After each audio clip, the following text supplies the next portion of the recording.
In this video, I'll show you how to repair wiper wheel assembly in Willys 52.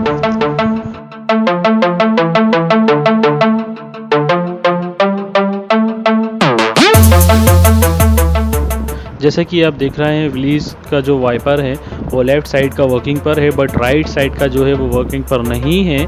उसका left side का जो wiper wheel है वो working पर है, बट राइट साइड का व्हील वर्किंग पर नहीं है। इसलिए कस्टमर 2 व्हील ऑलरेडी परचेस करके लिया जिसकी कीमत 300 रुपये के अप्रॉक्स है। बट हमने सोचा कि पहले इसको फिक्स करके देखते हैं रिपेयर होता है या नहीं होता है, देन अगर ज़रूरत होगी तो उसको लगाएंगे। तो चलिए देखते हैं।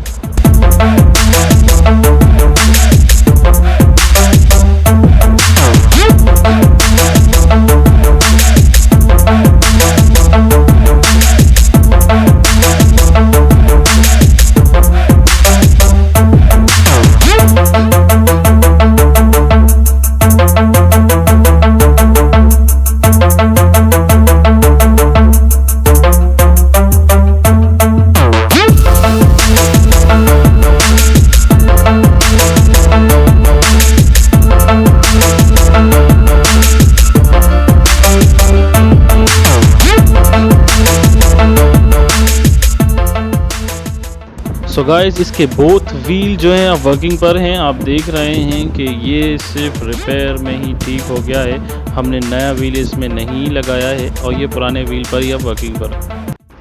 सो thanks for watching this video. If you like this video, please subscribe our channel and hit the bell icon below.